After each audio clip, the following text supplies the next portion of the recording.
So we're going to talk about what skills you need for becoming a new kin member. I'm Anita, and I became a kin member in 2006. So that wasn't long ago. What about you, Jeff? I started in a month before you, also in 2006. So Yeah. our career paths are quite the same. Pretty much. And what skills did you think you needed to join kin? Well, I joined kin actually to get the skills for my professional development. I wanted something that would help me out at work. Right. So organization, public speaking was one of them. Being an effective communicator with my boss or with anybody else. I'm a bit shy, so Right. that was a skill that I wanted to develop personally. Organization, learning how to plan, learning how to finance or budget was another skill I was looking to get. Anything I'm missing, you think? Did you find you needed to be self-motivated and able to take the bull by the horns to move things forward? I found for me being self-motivated really helped because I needed to be able, if I wanted to chair a project, to motivate other people. And I also, the big one for me was listening skills.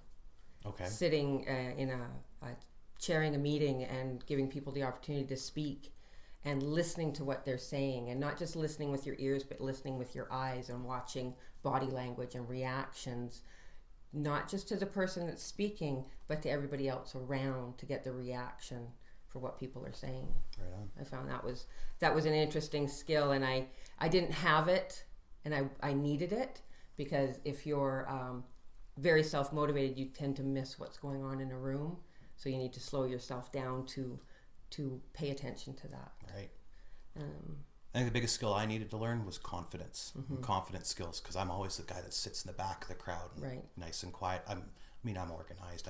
I can do everything, but being able to stand up in front of a crowd and having the confidence to be able to say what I need to say, that's a skill that's still in development, but it's probably the biggest skill I've gotten from kin so far.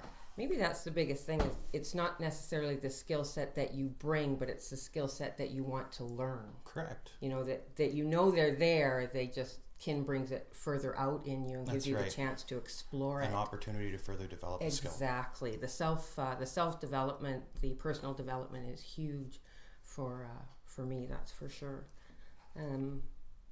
Public speaking, you've talked about public speaking. I know when I first started, I was not necessarily the shy person, but I never had a problem speaking. But speaking directly to a small group in a controlled environment where you had to almost go by a script if you're going by an agenda, not just flying by the seat of your pants, and then gauging the room's reaction and being able to think on your feet was interesting. I still can openly admit in the years that I've been in kin, still have not taken that move to be the public speaker, to stand in front at FLC or at a convention and speak. Well, we're in the same boat, so we're going to learn about that one quick this year, aren't we? Right. Because that's one of my more weaknesses, I guess, is being able to stand up in front of a large crowd and be able to impart my opinion on something. I have a really difficult time putting those thoughts in my head. But it's starting to get easier. Very much so.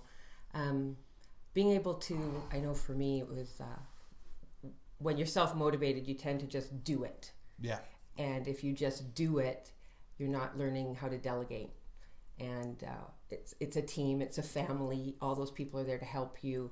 So for me, it was delegating. Wanted to be able to say, I could do it all, but I shouldn't do it all. So if you can delegate, and that was a huge one, that everybody's there to help each other. Right. And that's important. And then with the delegating, it's the same thing. Those that aren't as self-motivated, you become a role model or a teacher, coaching, mentoring, which was a big one for us when we created our team, was to create mentors for the newer members. So if you can then get to that next level of mentoring, that's certainly a huge skill to have or to get, one or the other. Right. What about if you were an average kin member coming in? Like, what is available to them to be able to start developing some skills? Oh, just even your very first meeting, observing how to run a meeting, that takes not just the personal development, but that would also move into your professional development and be able to promote your career further if you're not already on the ladder, up the corporate ladder, as they want to say. I think that would make a difference, being able to have that skill set. And a new member knowing what's available to them that Kin Canada and what the district offers as well. I mean, we offer a district leadership seminar if you get onto district council. We offer a fall leadership conference to be able to develop some leadership skills, perhaps even within your club, along with the club leadership seminar that we're doing at the same time, so you can learn how to lead at the club level. Exactly. And then there's all the materials that you can find online. Right? The website is an amazing tool. The new education manuals that the education committee has put out, the successful club manual, district manual, and now zone manual. They've all been rewritten. Exactly. So there is a lot of information out there that new members can find. Yeah. But again, and then it goes back to being self-motivated, that being able to give somebody the opportunity to say, hey, I can go out and find this stuff on my own. Yeah. And taking the time to take it in small chunks. Yes. Otherwise it can be very overwhelming for somebody that's new. So you take the President's Manual or the Successful Club Manual and you go through that as a process and pick a chapter and see how if even before you become a Kin member, you can get a hold of that from somebody and say, what's all involved in the meat and potatoes of what Kin is, that you'd read it and go, wow, there's a lot, they have a lot to offer. So downstairs this weekend we've been doing the district leadership seminar. We've got our whole team down there except for one person, and we've gone through things like protocol and netiquette and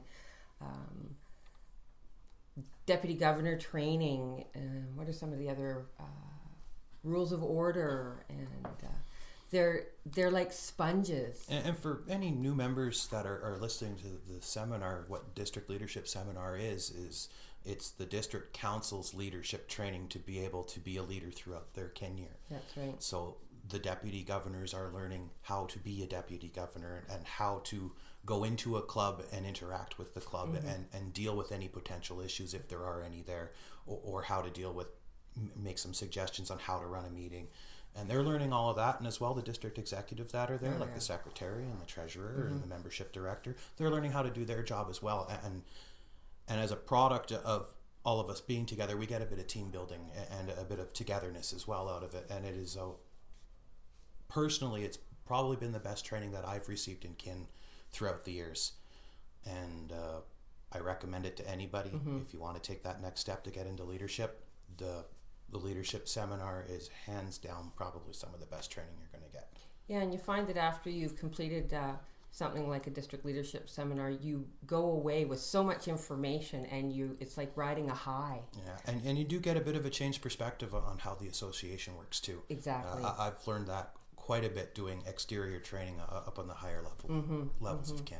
Yeah, so at the end of the day, you walk away with a sense of pride that you've taken that next step, and then you become a deputy governor, and then you have the opportunity, especially if you follow what they're learning down there with the critical path, as to when you do things like that, at the end of your year you could be awarded with the Gordon Anderson Award for deputy governor and zone of the year.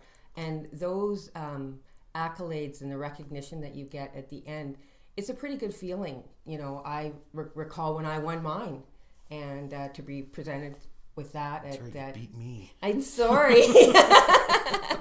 It's a great feeling to stand up there and be presented with that by your district governors, and at the end of the day you feel so good that you had motivated people, and you've made you've pushed the district forward. That's right. By doing that. And I think by following that and taking the training, there's so much you could do. Same thing with the public speaking.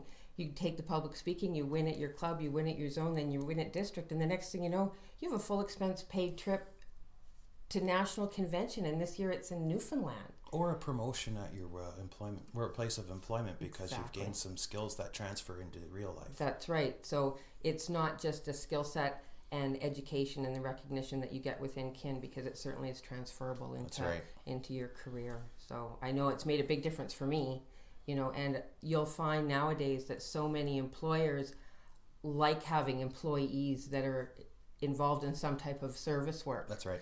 And because it looks good.